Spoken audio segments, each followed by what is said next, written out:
Hello दोस्तों, आप सभी को गुलाब जामुन जैसी मीठी मीठी नमस्कार। और उसी के साथ आप लोगों का स्वागत है आईपीओ के लव ट्रायंगल शो में। एक और आईपीओ आ चुका है और उसी के साथ साथ आप लोगों के लिए आ चुके हैं आईपीओ के रिव्यू की वीडियो, जहां पर हम आज के दिन कंपनी का पूरा कच्चा चिट्ठा खोलने वाले हैं।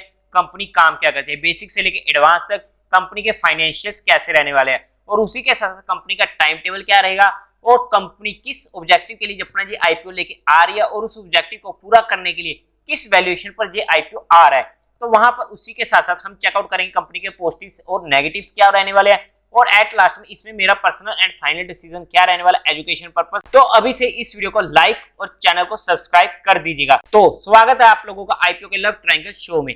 अगर हम कंपनी के नाम की बात करते हैं तो Yatharth hospital and trauma care service limited लेके आ रहा है अपना ये आईपीओ। अगर मैं इसमें अपने पर्सनल फाइनल डिसीजन की बात करूं तो इस आईपीओ को मैं ऑलमोस्ट सर्टेन है कि अप्लाई करने वाला हूं। वो किस कैटेगरी में होगा वो सब्सक्रिप्शन बताएगी कि एचएनआई में अप्लाई करना है या रिटेल कैटेगरी में अप्लाई करना है।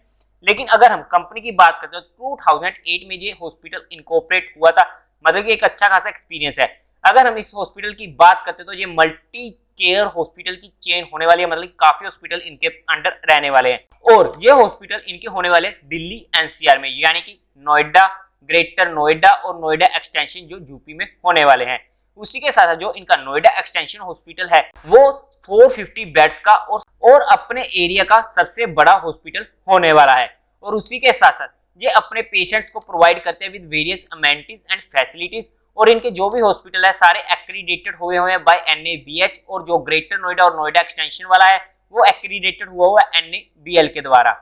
और ये हॉस्पिटल प्रोवाइड करता है इंटरनेशनल क्वालिटी स्टैंडर्ड्स को ताकि सेफ्टी पर्पस भी और रिकवरी ऑफ पेशेंट पर्पस भी कोई दिक्कत हमें देखने को ना मिले।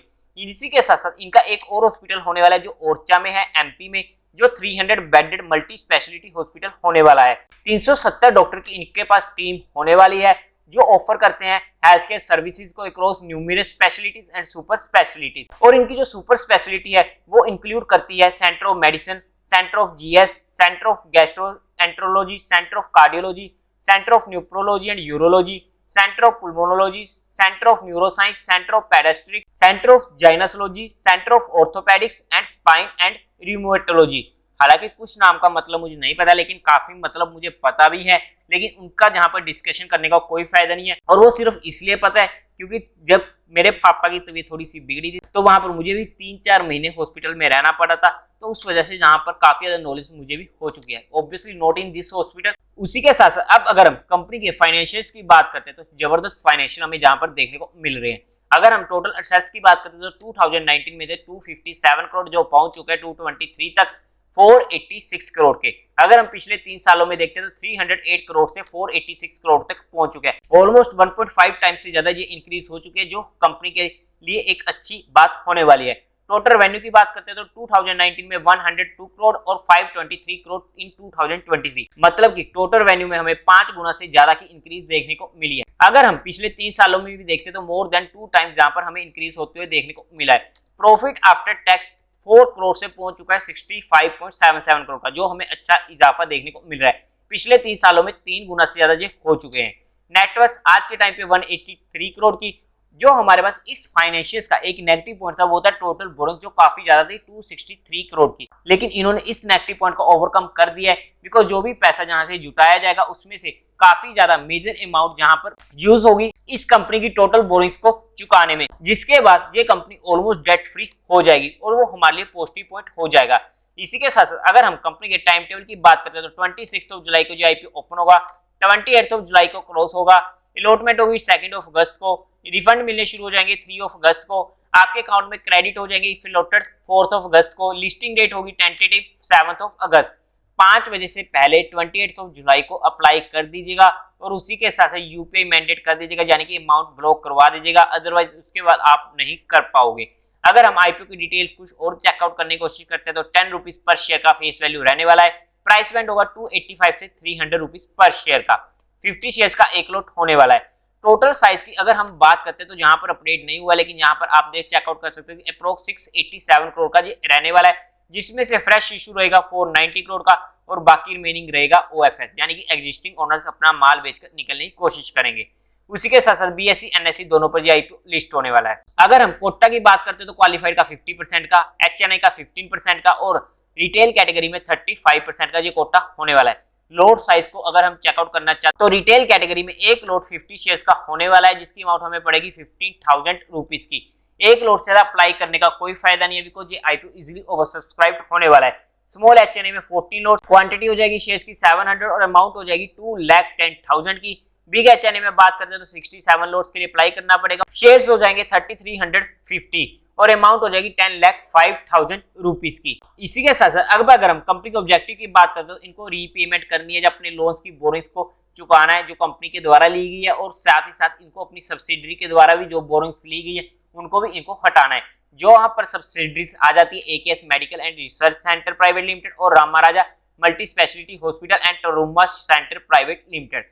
और उसी के साथ साथ इनको फंडिंग कैपिटल एक्सपेंडिचर एक्सपेंसेस के लिए भी अमाउंट जुटानी है, जहां पर इनके दो हॉस्पिटल आ जाते हैं, नोएडा हॉस्पिटल और ग्रेटर नोएडा हॉस्पिटल। और साथ ही साथ funding capital expenditure expenses subsidiaries के लिए भी चाहिए, जहां पर AKS and Ram Maharaja hospitals इनके द्वारा आ जाते हैं। और इनको अपनी फंडिंग चाहिए इनऑर्गेनिक ग्रोथ इनिशिएटिव्स के लिए थ्रू एक्विजिशन और अदर स्ट्रेटेजिक इनिशिएटिव्स और जनरल कॉर्पोरेट पर्पस। अगर हम ऑब्जेक्टिव की भी देखते हैं तो एक अच्छे ऑब्जेक्टिव के लिए ये कंपनी आ रही है। उसी के साथ साथ अगर हम कंपनी के फंडामेंटल्स की बात करते हैं तो PE रेशियो निकल कर आती है 39.16 की, मार्केट कैपिटलाइजेशन होने वाली है 2575 करोड़ की, रिटर्न ऑफ इक्विटी 36% की, रिटर्न ऑफ कैपिटल एम्प्लॉयड 26% की, डेट टू इक्विटी रेशियो 1.44 का, EPS 10.09 की और रिटर्न ऑन नेटवर्क 36% का हमें देखने को मिल रहा है। Return of equity, return of capital employed and return of network तीनों हमें काफी ज्यादा अच्छे देखने को मिल रहे हैं।